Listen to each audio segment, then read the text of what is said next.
Hey, it's Mike with Carbonize This. Today we've got a special video because Easter's coming up. We're combining science and Easter. We're going to use these minerals to colorize these eggs and then run them through our carbonization process. So we let these soak for a little while, but then we ended up painting them with a little bit of the extra mineral. So I'll go over each one right now. So these are the copper citrate, iron sulfate, potassium permanganate, calcium carbonate. These two are the tannic acid, and these two are the manganese dioxide. And this last one is painted with a metallic food grade paint.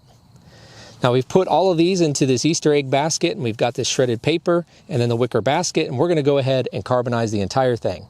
So we'll go ahead and put the Easter basket right down in the retort. So now we're going to seal up the retort.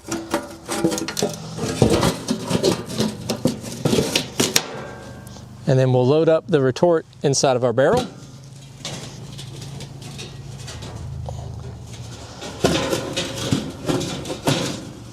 Next, we'll take some scrap wood and put it between the two barrels and light a fire and get this going.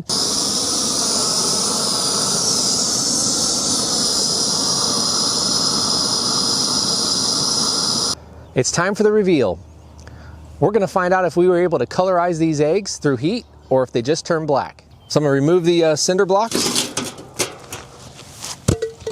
And this is just to hold the lid on in case we get a little wind. Remove the chimney. All right, I'll be very careful in case anything is fragile.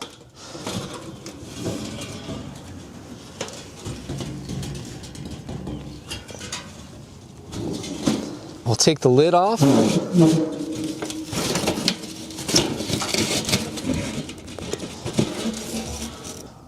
All right, well, we did not get the vibrant colors we had hoped for. We got a little bit of color in the silver. Let's see what we've got here. So if you look at this top one right here that's kind of sparkly, the reason we thought we would get a lot of color is when we've painted things in the past with that same food grade paint, they've come out kind of golden and silver and shiny. But this time it didn't happen, and my theory is that we had a much hotter burn than what we normally have. And this is that food safe dye. And there, that is where the food safe dye or food safe paint did not evaporate at all or vaporize, so it stayed intact. But then you can see it kind of goes from a gold color to purples and blues and then to black eventually. So what this kind of shows me so far is that a lot of the minerals just vaporized and they did not stay in place, and that's evident here with the paint we used. Where it was touching the paper, it stayed, and where it wasn't, it off-gassed. So we'll go through what each one of these were. So that was the one that was in the food safe dye. This one is the ferrous sulfate or iron sulfate. These two here were the copper citrate. So these two right here are the potassium permanganate. These two are the calcium carbonate. The two that are right here were the tannic acid, and those actually came out kind of a silver color. And then these two are the manganese dioxide. So I'm going to try to take out the potassium permanganate. What I noticed with those is they stayed intact compared to the others. So I wonder why that might have been. And we'll look on the bottom side and see if we got any color on them. Oh, we actually did. We expected purples and blues from potassium, and sure enough, we got it. We'll set that one in this bowl here. We'll try to get a picture of all of them together. Next, we'll grab the tannic acid. It has a nice silvery color on it. And on the underside, we really didn't get much, and this one is falling apart. Now we'll grab the copper citrate. Very, very brittle. It's really hard to see on the camera, but there is a little bit of a greenish tint right there, but not much. Next, we'll grab the calcium carbonate. And there's a little bit right here. We expected some white and gray, almost kind of an ash color, and that actually is what we got right here on the edge of it. You may not be able to see it on camera, but there's a little bit of gray and white just in that area where the paper was.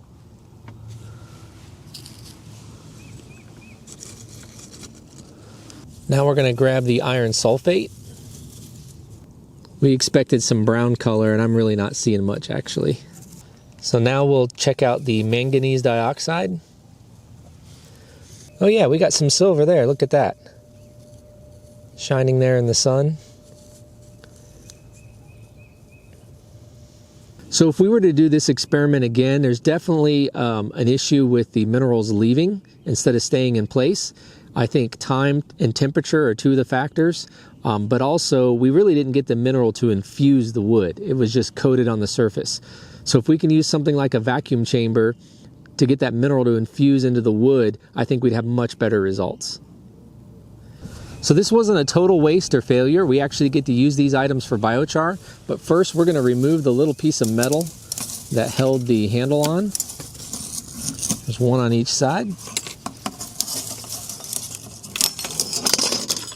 So listen to the noise as we drop these items. Listen.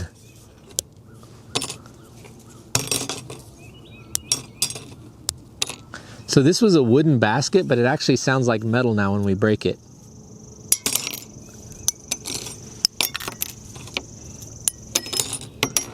And actually, that's the sign that you have processed your biochar enough, is when you get that metallic clink. There's not a lot left other than the carbon, and it's very porous. It's ideal for making biochar. Now we'll do an egg drop. You can see this is very brittle. Exactly what we want as far as consistency for biochar production. So this one was the copper citrate. So this is the potassium permanganate, and you can definitely see gold and purples and blues. So the potassium permanganate did very well with the color compared to some of the others. I'm going to save that one. This is the calcium carbonate again. So, oh, there's the gray and kind of white color we expected, but not a lot.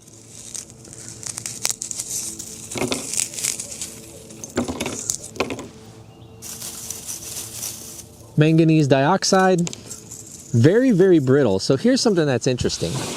All of them have been pretty brittle. This one even more so, it feels. But the potassium permanganate like this, I mean, it retained its shape. It feels a lot firmer to me.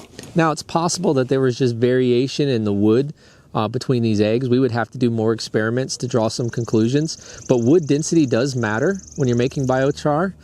Another thing, though, is we did 2 eggs of each mineral. And the potassium permanganate on both eggs, it maintained its shape and density. So maybe that does indicate that there are some differences on how items with different mineral contents will carbonize. Let's see if there's anything under the paper. No, it's completely carbonized, no colors, just very brittle. And now I'm going to do the basket.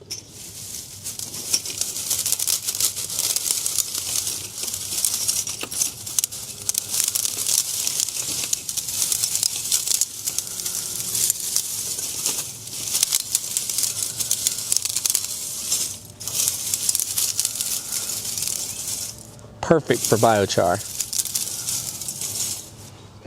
So we had fun with this experiment. We got to see how these different materials carbonized. We saw how the minerals carbonized or didn't. If you have items that you'd like us to try, just put it in the comments below and we'll see if we can do it.